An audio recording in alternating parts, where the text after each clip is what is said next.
Speaker बाकर कालिबाफ का दो talk जवाब इस पर आया सामने और उन्होंने कहा कि भाई धमकियों से आप हमसे डील थोड़ी करवा सकते हैं। हम जितना ज़्यादा लीनियंसी दिखा रहे हैं आप उतने ही ज़्यादा मुतालबात हमारे सामने रखते चले जा रहे हैं। इसी पर बात करते हैं। Air marshal retired Syed Mohammad Khan साहब हमारे साथ मौजूद हैं। आप साबिक सफ़ीर हैं, साबिक vice chief of air staff भी रह चुके हैं। Sir a very very good morning to you. और आज के शो में हमने आगाज़ ही यही से किया है कि ये क्या मामला बैठ रहे हैं। रात को खबर कुछ होती है, सुबह तक खबर फ़र्क हो जाती है। इस्लामाबाद तैयारियां कर रहा है कि यूएसए का डेलीगेशन पहुंचेगा, लेकिन डोनाल्ड ट्रंप साहब कह रहे हैं कि डील होगी, लेकिन साथ ही वो बॉम्बिंग की बातें भी कर रहे हैं। बिस्मिल्लाहिर्रहमानिर्रहीम। एक तो फैसल आपको और सादिया को good morning. Good morning sir. और मैं उम्मीद करता हूं कि जिस तरह हम सब के लिए सुबह बखैर है, दुनिया के लिए भी आज की सुबह बखैर हो। पिछले 24 घंटों के अंदर इतनी ज़्यादा डिप्लोमेटिक एक्टिविटी पाकिस्तान में और दुनिया भर में देखी गई है कि जो उम्मीद की शमा जो बुझ रही थी अब वो दोबारा जलने लगी है।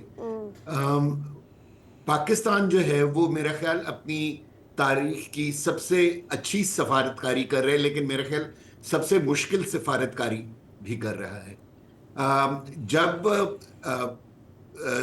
इस्लामाबाद टॉक 1 के बाद इस्लामाबाद टॉक 2 की बात शुरू हुई थी तो पूरी दुनिया में एक खुशी की लहर दौड़ गई थी, क्योंकि अब ये जो जंग है ये एक दो दो या तीन ममालिक के दरमियान जंग नहीं रही, ये एक आलमी जंग में ऑलरेडी तब्दील हो चुकी है। क्योंकि इस जंग के असरात जो हैं वो पूरी दुनिया में फील किए जा रहे हैं। जब ये जंग शुरू हुई थी 28 फरवरी को तो लोगों ने सोचा था कि ये एक रीजनल वॉर होगी एट द मैक्स, लेकिन इसके जो इफेक्ट्स हैं वो इतने शदीद थे कि सारी दुनिया की मार्केट्स बैठ गई, पूरी दुनिया में रिसेशन आ गया, और अगर ये जंग चलती रही तो डिप्रेशन की तरफ दुनिया चली जाएगी। मैं उम्मीद करता हूं कि अल्लाह ताला जो है वो पाकिस्तान की और जो पूरी दुनिया में जो एफर्ट हो रही है उसके अंदर जो है क्या कहते हैं अल्लाह ताला बरकत डाले अपनी, और जो है ना नेगोशिएशंस एज पर प्लान हो जाए। एक और चीज जो मुझे बहुत होपफुल करती है वो ये है कि अब गो के ईरान मना कर रहा है कि जी कि हम अभी नहीं आ रहे, लेकिन अमेरिकन डेलीगेशंस लैंड करते चले जा रहे हैं। जहां रात तक कोई 13 जहाज लैंड कर चुके थे अमेरिका से, जिसका मतलब यह है कि किसी न किसी लेवल के ऊपर ईरानियों के साथ एक लाइन खुली हुई है, और जो इंटरलोक्यूटर्स या मॉडरेटर्स हैं जिनमें पाकिस्तान, तुर्किया, मिस्र और अब रूस और चाइना भी शामिल हो गए हैं, वो पांचों पर उम्मीद है कि ये नेगोशिएशंस ऑन टाइम चल पड़ेंगी। यानी ये लोग देख रहे हैं कि पहले लोग एक्सपेक्ट कर रहे थे कि आज से नेगोशिएशंस होंगी, अब लोग एक्सपेक्ट कर रहे हैं कि कल और परसों नेगोशिएशंस होंगी। तो मैं उम्मीद करता हूं कि ये सारी एफर्ट्स सक्सेसफुल हो जाएं, लेकिन लेकिन इसके लिए बहुत जरूरी है कि अमेरिका जो है ना वो कोई इस तरह के साइंस दे कि लगे कि जी के क्या कहते हैं कि वो सीरियस है इस सीज फायर को या तो एक्सटेंड करने के लिए या एक मुआहिदा करने के लिए। और ईरान ने शर्त रखी है कि हॉर्मुज मैं उस वक्त खोलूंगा जब आप ब्लॉकेड हटाएंगे। सो लेट्स होप सो कि ये दोनों चीजें हो। ठीक है, आपने कहा कि अमेरिका ऐसे साइंस दे, अमेरिका जैसे साइंस दे रहा है वैसे तो मोहल्ले के झगड़े नहीं सुलझते सर, ये तो दो मुल्कों के मामला चल रहे हैं। So on a given day, in a given moment, Trump is all praising, and then in the next moment he's all guns blazing. तो now the question is कि ये जो तीन मामलात रह गए हैं बड़े मामलात, one is Hormuz, the second is nukes क्योंकि उन्होंने अभी recent बात की है, the third is ceasefire. Priority इस वक्त किस चीज़ को रखनी चाहिए, बिकॉज सीज़फायर आज ख़त्म हो रहा है। तो आपको क्या लगता है कि पहले मरहले में ज़रा सीज़फायर को आगे बढ़ाया जाए, क्योंकि इसी सीज़फायर में, इसी सारे अमन के मामले में मरीन्स उतार देते हैं हेलीकॉप्टर से, ट्रम्प जो है ईरानी जहाज पर उस पर कब्जा कर लेते हैं, तो ऐसे तो चीज़ नहीं चल सकती ना। क्या हमारी पहली प्रायोरिटी होनी चाहिए एज नेगोशिएटर्स? मेरे ख्याल में आपने बहुत सही चीज की तरफ निशानदेही की है। जो फर्स्ट प्रायोरिटी होनी चाहिए वो ये है कि सब खामोश हो जाए, और जो भी आपने नेगोशिएशंस करनी है और डिप्लोमेसी करनी है वो बिहाइंड क्लोज डोर्स और आमने सामने बैठ के की जाए। जैसे और पहले यही हुआ।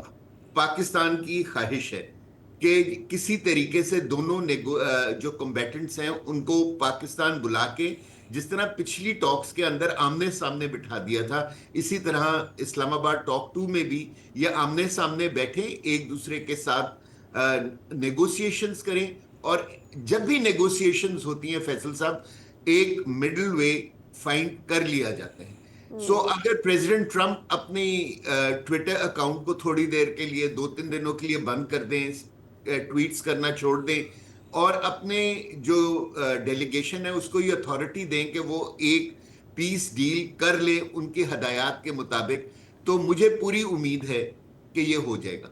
एक और चीज जो होनी चाहिए वो ये है कि अगर क्या कहते हैं प्रेसिडेंट ट्रंप ईरान की बात मान लें, ब्लॉकेड हटा दें। अगर ब्लॉकेड हट जाता है, हॉर्मुज खुल जाती है, तो नेगोशिएशंस उतनी आसान हो जाएंगी Right. और पूरी दुनिया जो है वो एक सुख का सांस ले। एब्सोल्युटली। लेकिन आपको क्या लगता है इस पूरे मामले में से साहब, ब्लॉकेड हट चुका था, मतलब एक वक्त पे तो खबरें आ रही थी कि जी अमेरिका और ईरान मिलकर माइंस हटा रहे हैं, एंड नेक्स्ट मोमेंट हमने देखा कि मतलब यहाँ से हमारे फील्ड मार्शल साहब ईरान पहुँचे हुए हैं, वज़ीर आज़म साहब दौरा कर रहे हैं, तालिया तक के उनके दौरे हो गए, all of a sudden block आ गया, ईरान को रिजर्वेशंस हो गई। So what do you think went wrong there? वहां तक तो हम पहुंच गए थे ऑलरेडी ब्लॉकेड हटाने तक। सादिया, मेरे ख्याल में 2-3 चीजें हुई हैं। एक तो जो सबसे बड़ी चीज हुई है कि हम दो कॉम्बैटेंट्स की तो बात करते हैं, अमेरिका और ईरान की, हम जो तीसरा कॉम्बैटेंट है कमरे में, और जो सबसे ज्यादा जिसको कहते हैं ना bull in a China shop है, वो इजराइल है। इजराइल ने जब ये जंग शुरू हुई थी तो ये एक्चुअली जंग ईरान और इजराइल के बीच में थी, लेकिन इजराइल ने बहुत इंटेलिजेंटली अमेरिका को आगे कर दिया। अमेरिका ने ये जंग ओनअप कर ली और अब ये जंग अमेरिका और ईरान की जंग बन गई है। लेकिन वो जो स्ट्रेटेजिक अहदाफ है जिसके लिए ईरान ने ये जंग शुरू की थी वो अभी भी मौजूद है।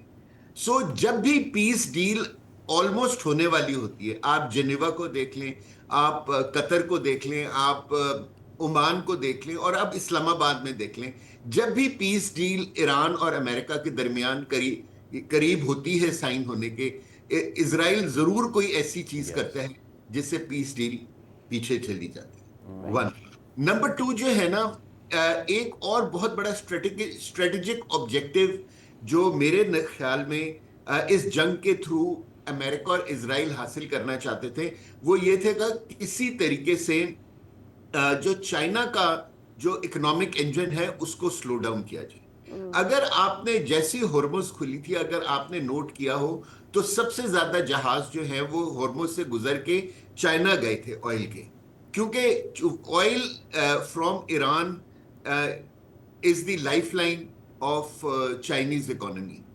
और इसी वजह से मेरा ख्याल है कि इन लोगों ने सोचा कि ये तो हॉर्मुज खुलने से कोई हालात बजाय उनकी फेवर में जाने के उनके अगेंस्ट ना हो जाए, क्योंकि फिर जो चाइना के ऊपर एक इस वक्त मुश्किल वक्त आया हुआ है वो आसान हो जाएगा, तो उन्होंने ये ब्लॉकेड लगा दिया।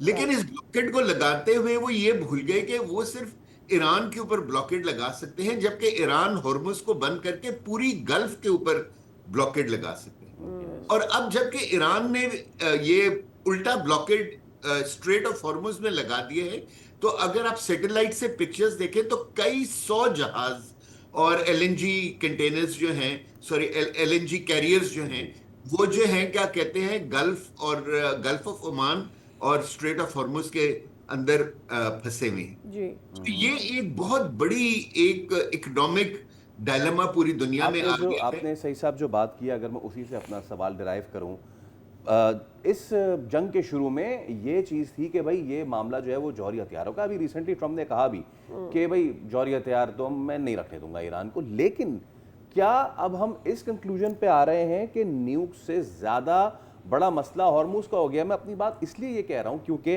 इस जंग से शुरू होने से पहले 3% कंट्रोल था ईरान का ऑन हॉर्मूज, अभी 100% कंट्रोल हो गया है। फिर ट्रंप ने आके ब्लॉकेट कर दिया। एंड द IRGC फैक्टर के IRGC जो कि ईरान का 50 to 60% इंटरनल ऑयल कंट्रोल कर रहा था, अब उसके पास 100% कंट्रोल आ गया है। तो आप उससे वापस लेने की बात कर रहे हैं, इसको मीडिएट करने की बात कर रहे हैं। सो डू यू थिंक कि Hormuz is the biggest thing and how to go about it then?